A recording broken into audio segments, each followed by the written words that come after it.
नमस्कार, मेरा नाम है अनुराग मिश्रा और शुरू हो चुका है हमारा रोजनामचा जनता जंक्शन शो। सबसे पहले जान लेते हैं क्या है कार्यक्रम में। मुद्दे में आज बात करेंगे एंटी इनकम्बेंसी क्या होती है और भारतीय राजनीति में इस टर्म का क्या महत्व है। खबरों में बिहार में 2 दिन के भीतर नीतीश कुमार के 2 बार बैकफुट पर आने की बात करेंगे। कन्हैया कुमार का कांग्रेस में जाना भी बड़ी खबर है, उस पर बात करेंगे। आगे बात करेंगे पंजाब में क्या हो रहा है और आखिर में कुछ ऐसी महिलाओं की बात जिन्होंने समाज की दकियानुसी के पार जाकर कुछ ऐसा किया है कि रोल मॉडल वाली बात है। कुछ ऐसा होगा आज का हमारा जनता जंक्शन शो। बढ़ते हैं कार्यक्रम में और सबसे पहले आज का मुद्दा है एंटी इनकम्बेंसी क्या होती है और भारतीय राजनीति में इस टर्म का क्या महत्व है।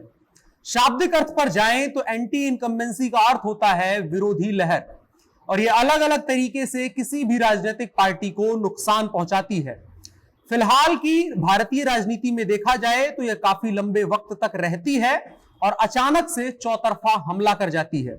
यानी जो असहमति, गुस्सा या रोष होता है वो एकाएक फूट पड़ता है और कोई भी राजनीतिक पार्टी नहीं चाहती कि उनके खिलाफ कोई भी विरोधी लहर खड़ी हो या उनके समर्थकों में ही किसी तरह की एंटी इनकम्बेंसी पैदा हो जाए जो किसी भी तरह से आने वाले चुनाव के लिए समस्या बने।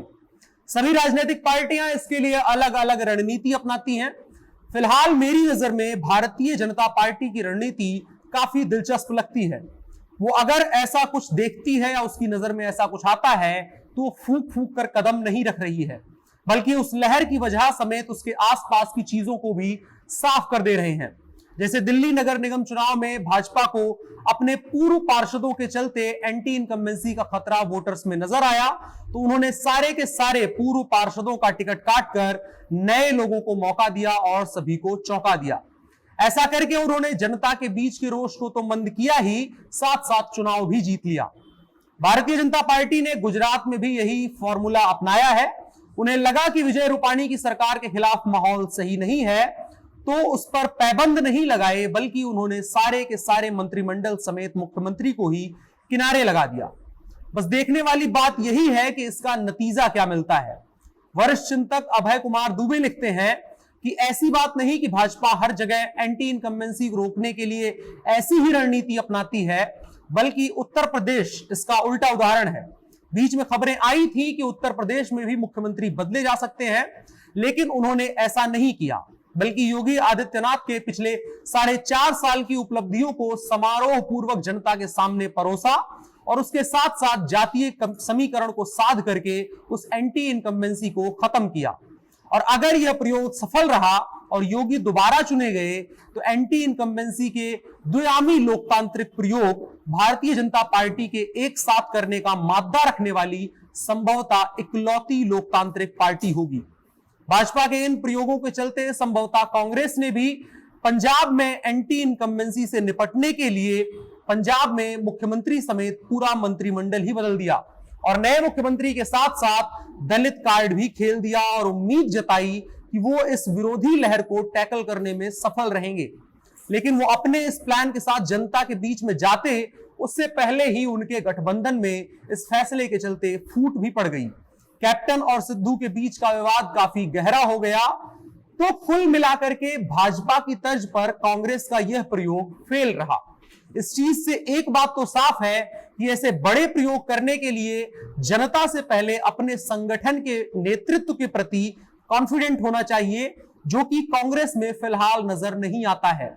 जबकि भारतीय जनता पार्टी में अधिकतर या यूं कहें सभी नेताओं, पदाधिकारियों और कार्यकर्ताओं की निष्ठा अपने केंद्रीय नेतृत्व पर है और उनके फैसलों के परिणामों के प्रति संगठन के लोग आश्वस्त होते हैं। जबकि कांग्रेस के साथ पीछे के कुछ सालों में यही चीज बुरा हुआ है कि उनकी पार्टी में केंद्रीय नेतृत्व या तो रहा ही नहीं है या फिर केंद्र में ऐसा कोई चेहरा नहीं है जिसकी बात पर बिना किसी सवाल के संगठन के सारे लोग यकीन कर सकें। तो एंटी इनकम्बेंसी से निपटने के लिए सबसे पहले जरूरी है संगठन में किसी भी फैसले के प्रति 100% यकीन करने वाले लोगों का होना। यही अंतर है जो पिछले 10 सालों से भारतीय राजनीति में वजह बना भाजपा के उदय का और कांग्रेस के दिन ब दिन बर्बाद होने का। खैर बढ़ चलते हैं पहली खबर की तरफ।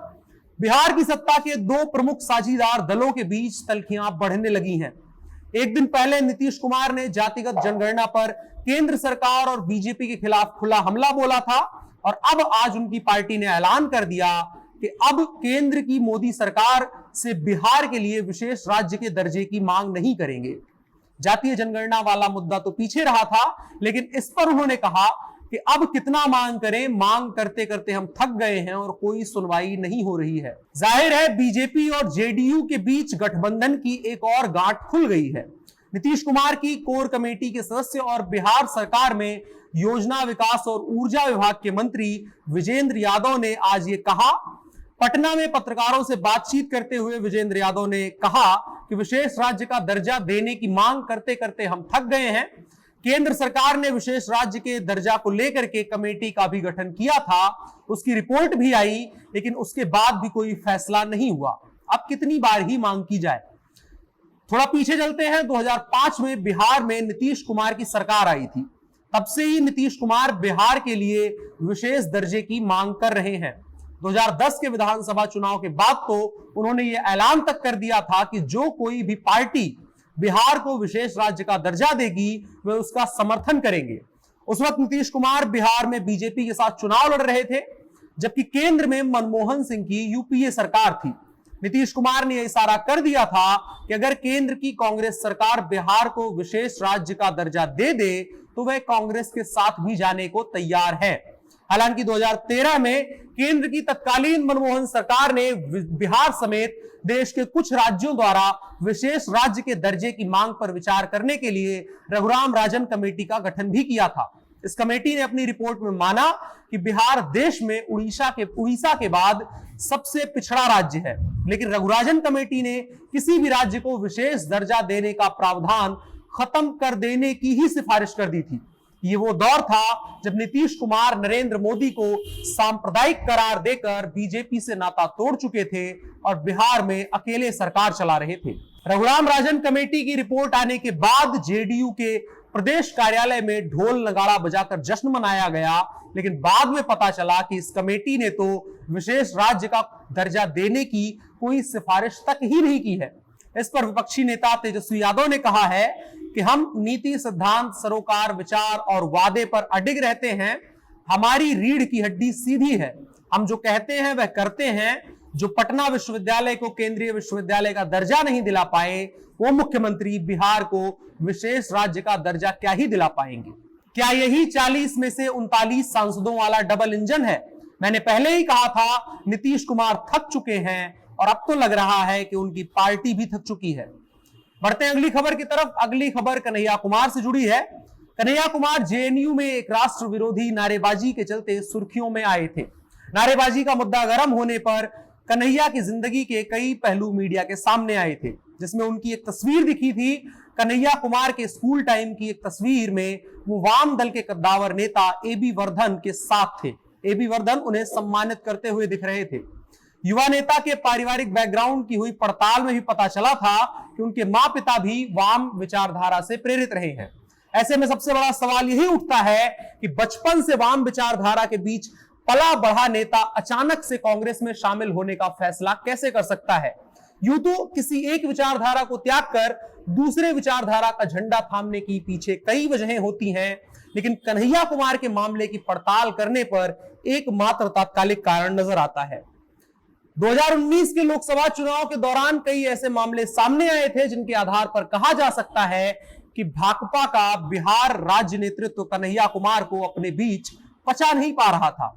बिहार भाकपा के कई नेता आरोप लगा रहे थे कि युवा नेता पर जरूरत से ज्यादा भरोसा जताया जा रहा है। कन्हैया कुमार चाहकर भी बिहार के वाम नेताओं का पूरा सपोर्ट हासिल नहीं कर पा रहे थे। बताया जा रहा है कि 2 हफ्ते पहले बेगूसराय संसदीय क्षेत्र में भाकपा के एक कार्यक्रम में शिरकत करने के लिए कन्हैया कुमार को आमंत्रित किया गया था। कहा जा रहा है कि पार्टी के स्थानीय नेताओं के विरोध के चलते कन्हैया कुमार को बिना सूचित किए हुए कार्यक्रम रद्द कर दिया गया। वहीं कन्हैया कुमार इस कार्यक्रम में शिरकत करने के लिए दिल्ली से बेगूसराय पहुंचे थे। सूत्र बताते हैं बिना सूचना कार्यक्रम रद्द होने की बात पता चलने पर कन्हैया कुमार बेहद नाराज हो गए और उसी वक्त अपने समर्थकों से कहा इस पार्टी में उनका मन खट्टा हो चुका है। इस घटना को कन्हैया कुमार के भाकपा से अलग होने का तात्कालिक कारण भी माना जा रहा है। साथ ही एक चीज और है कि अब कन्हैया का कोई गॉडफादर भाकपा में नहीं बचा है।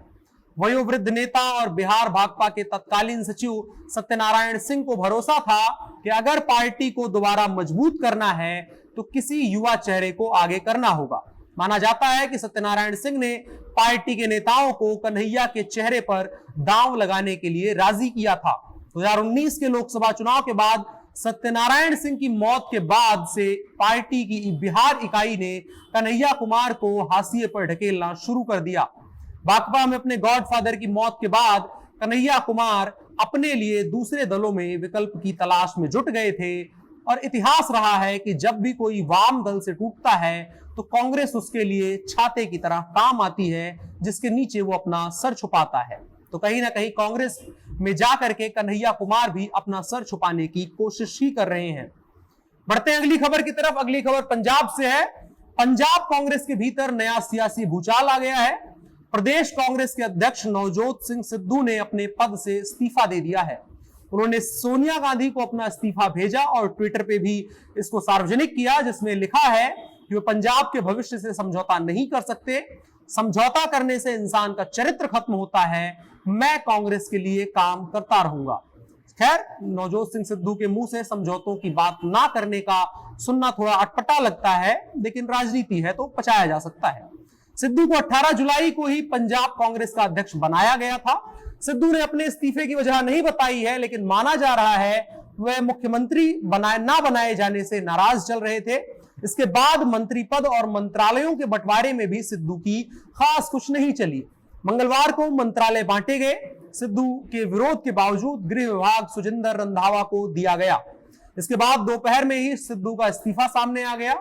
इस बीच कैप्टन अमरिंदर सिंह ने कहा कि मैंने पहले ही कहा था कि सिद्धू स्थिर आदमी नहीं है और खास करके वो सीमावर्ती राज्य के लिए फिट नहीं बैठते हैं। बताया जा रहा है कि सिद्धू पंजाब के एडवोकेट जनरल के पद पर एपीएस देओल की नियुक्ति से भी नाराज थे। देओल कई मामलों में पंजाब कांग्रेस सरकार के खिलाफ केस लड़ चुके हैं। इसके अलावा वो कैप्टन अमरिंदर सिंह व पूर्व डीजीपी सुमेध सिंह सैनी का केस भी लड़ चुके हैं और सिद्धू नहीं चाहते थे कि देओल को एजी का पद दिया जाए। इसके अलावा भी कई कारण रहे जिनके चलते सिद्धू ने इस्तीफा दिया होगा, ऐसी अटकलें लगाई जा रही हैं, जिनमें कुछ प्रमुख हैं जैसे राणा गुरजीत सिंह को नवजोत सिंह सिद्धू के विरोध के बावजूद मंत्री बनाना, कुलजीत नागरा को मंत्रिमंडल में शामिल ना करना सिद्धू की अपील के बाद भी, मंत्रिमंडल के गठन और मंत्रियों के पोर्टफोलियो बंटवारे में सिद्धू की राय का खास कुछ सम्मान ना किया जाना और साथ ही उनको मुख्यमंत्री ना बनाए जाने की बात की टीस तो रही ही होगी। अब देखने वाली बात होगी कि सिद्धू का अगला कदम क्या होगा। और कैप्टन अमरिंदर सिंह की भाजपा नेताओं से मुलाकात की खबरें भी जोर शोर से चल रही हैं, या यूं कहें चल रही थी, क्योंकि कैप्टन अमरिंदर सिंह ने साफ कर दिया है वो यहां दिल्ली भाजपा नेताओं से मिलने के लिए नहीं आए थे, बल्कि अपने घर का सामान ले जाने के लिए आए थे। खैर, देखने वाली बात तो ये होगी ही कि आगे अब और क्या होता है। आखिरी खबर के तौर पर आपकी कुछ महिलाओं से मुलाकात करवाते हैं। वो महिलाएं जिन्होंने सेक्स प्रोडक्ट्स बेचना शुरू किया और आज अपना व्यापार काफी अच्छे से चला रही हैं और अच्छा पैसा भी कमा रही हैं। भारत में सेक्स या उससे संबंधित बीमारियों या अन्य चीजों के बारे में जानने के लिए युवाओं को गूगल का सहारा लेना पड़ता है। लोग क्या कहेंगे इस डर से आज भी इस टॉपिक को लोग दबे हुए शब्दों में इस्तेमाल करते हैं और अपने आसपास इस पर चर्चा करने से बचते हैं। लेकिन इसी समाज में ये महिलाएं रहती हैं जो उन दकियानकूस बातों को पीछे छोड़कर सेक्सुअल वेलनेस के क्षेत्र में बिजनेस खड़ा करके मोटा पैसा कमा रही हैं। आज हम आपको कुछ ऐसी ही एंटरप्रेन्योर महिलाओं से मिलवाने जा रहे हैं जिन्होंने कई परेशानियों का सामना किया, लेकिन इस क्षेत्र में उपलब्धि हासिल करके कई लोगों के मुंह पर ताला लगा दिया। सबसे पहला नाम है तनीषा राव। तनीषा मुंबई की रहने वाली हैं और उनकी कंपनी सांग्या प्रोजेक्ट प्लेजर प्रोडक्ट्स बेचती है और ऑनलाइन स्टोर चलाती है।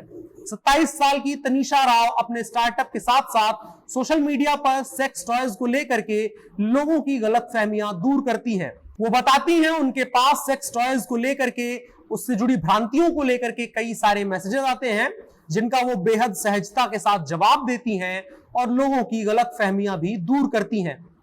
दूसरा नाम है कोमल बलदावा। कोमल ने वेगन और नॉन टॉक्सिक कंडोम का बिजनेस शुरू किया जो आज काफी बड़ा बन चुका है। कोमल अपने प्रोडक्ट की मार्केटिंग के लिए क्रिएटिव आइडिया लेकर आती हैं। रूढ़िवादी पृष्ठभूमि से आने वाली कोमल का कहना है कि यह साबित हो गया कि गर्भ निरोधक गोलियों का एक महिला के स्वास्थ्य पर प्रतिकूल प्रभाव पड़ता है और यह दुखद है कि सुरक्षित यौन संबंध की तलाश में महिलाओं को अपने स्वास्थ्य का बलिदान देना पड़ता है और स्वास्थ्य संबंधी समस्याओं का सामना करना पड़ता है। कोमल ने एक मीडिया संस्थान से बात करते हुए यह भी बताया कि सबसे ज्यादा 70% महिलाएं उनके प्रोडक्ट्स को ऑनलाइन ऑर्डर करती हैं। इसकी पूरी रिपोर्ट वन इंडिया की वेबसाइट पर है, जहां ऐसे और भी उदाहरण मिल जाएंगे जिन्होंने इन तमाम दकियानुकूसियों से ऊपर उठकर अपनी जिंदगी में कुछ खास किया है और कुछ खास हासिल किया है। इसी खास खबर के साथ आज का जनता जंक्शन शो समाप्त करते हैं। कल फिर मुलाकात होगी। देखते रहिए जनता जंक्शन। अपना और अपनों का ख्याल रखिएगा। शुभ रात्रि।